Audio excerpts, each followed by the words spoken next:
Welcome to this minor presentation. My name is Obrem Chiwa.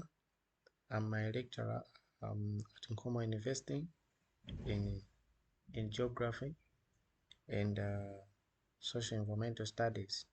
My presentation today, I would like to use the Google Earth engine, the Google Earth Pro, to display how Lilongwe particularly, which is the most urbanizing city in Malawi, uh, is or could experience urban flooding in the near future.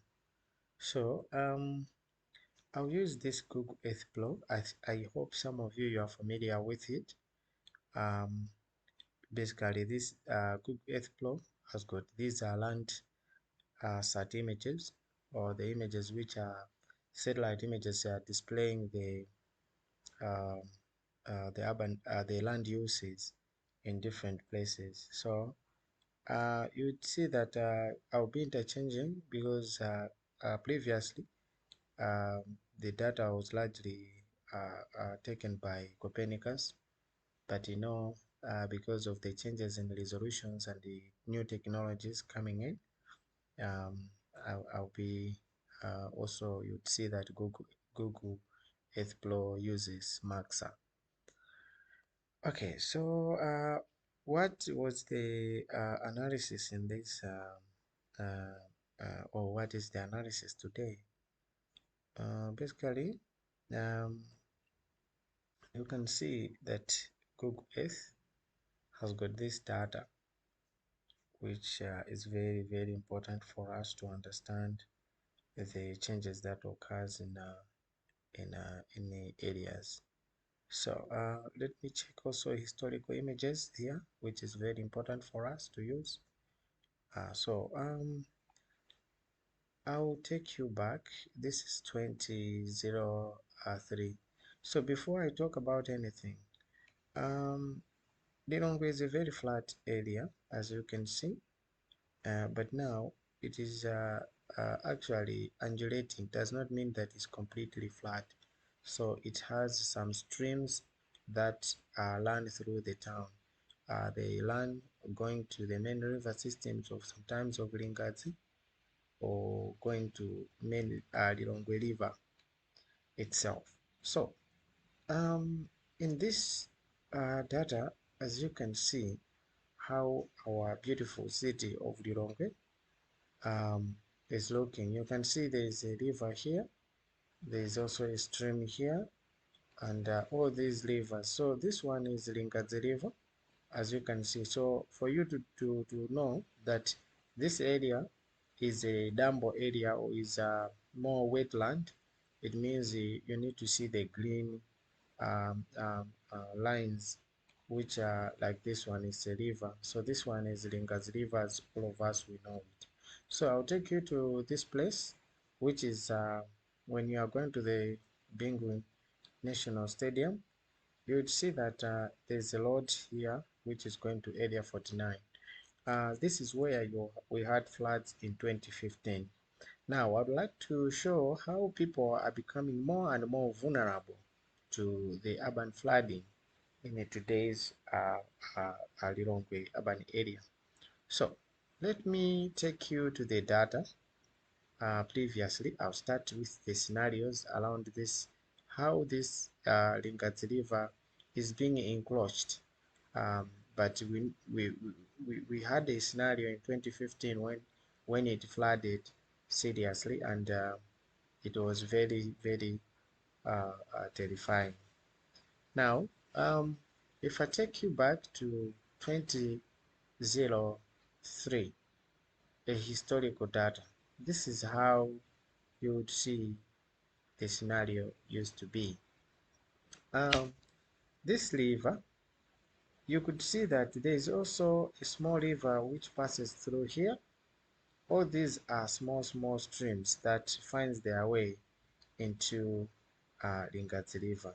And if you can agree with me, if I can zoom out, you can see that this whole area is actually largely an agricultural land, where there were very few settlements, and this demonstrates that the place was not as heavily settled as it is today. Now, then what has happened from that period? From 2003 to around 2015, then manifestation. Of course, this white patches you see, it's a cloud, because some satellite images, sometimes they are captured when there's cloud cover. But now what it's trying to display is that around 2015, from 2003, you would see that that land which was bare, developments are occurring. These are foundations which are displaying that developments actually intensified around 2015 from 2003. So 13 years down the line, around 12 years or 10 years, you would see that there are well townhouses, planned houses taking the place here. Now, all these houses, some have gone very far. Sorry, I'm not trying to pick somebody's house to show how vulnerable he is, but rather to display how the urban flooding would actually happen. So you'd see that this river, sometimes it cannot have a main course, but people have managed to encroach into the river system where it passes. You can see these foundations where the river is making a turn. People around 2015 started to put foundations. Yet, if we are to check back in 2003, this place, I think the river used also to pass around that place. So you could see this is the scenario. We don't know, of course, about the maybe how this land, maybe if we are to check it in terms of maybe how the elevation is. Maybe it's an upper area where someone saw that it's a better area for putting up a house. So if you can see in 2003, maybe it looks like it's upper area, this one. So the river is able to pass through here. But now, how far have people gone to settle there? Now, in 2017, we see now houses coming into this place, and these are the houses, as you can see. So the houses have managed to find their way there. But now, if we can also check all these houses around 2003, they were not there, most of them, but we could see that others were there. But if you can see, all this land was not occupied. But when we look at these current images, it shows that people are going and going closer to the river, and in this area, the whole of this area has been occupied.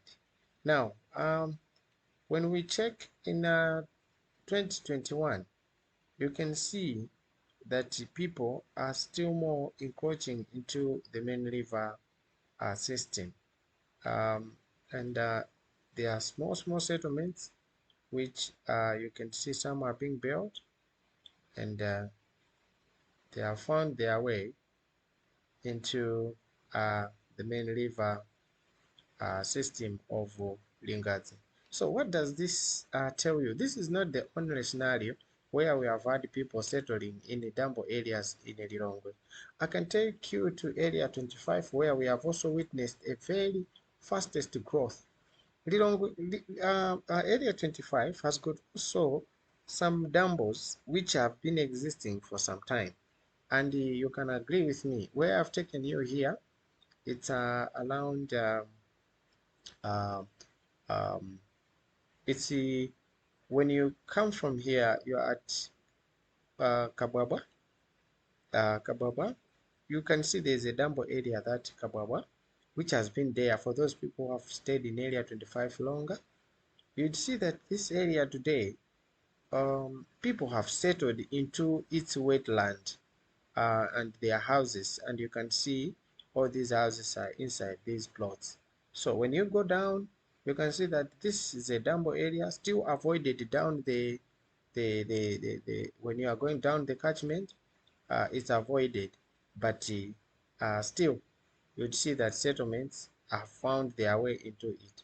But if you can check back in 2003, you'd see that this area was not as settled as it is today, because you can see that this is the scenario.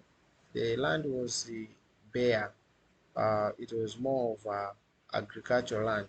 But when we talk about today, this land, people are occupying it.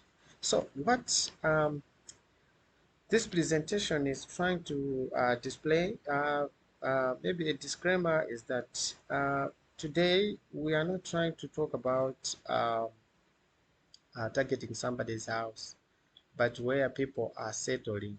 Most of them, they are settling in the land that would put their developments at stake in the near future because of poor drainages in urban areas of Lilongwe, and also because of an increase in urban population where we have more houses, and those houses, they call for gutters, and all those results into more running water, and all the pavements that people put in their houses also induces running water. So it's a duty of each and everyone when you are choosing the land in the Lilongwe. Make sure that you are choosing the land that is safe and that is very far from such streams that would induce urban that would make you prone to urban flooding. Thank you very much.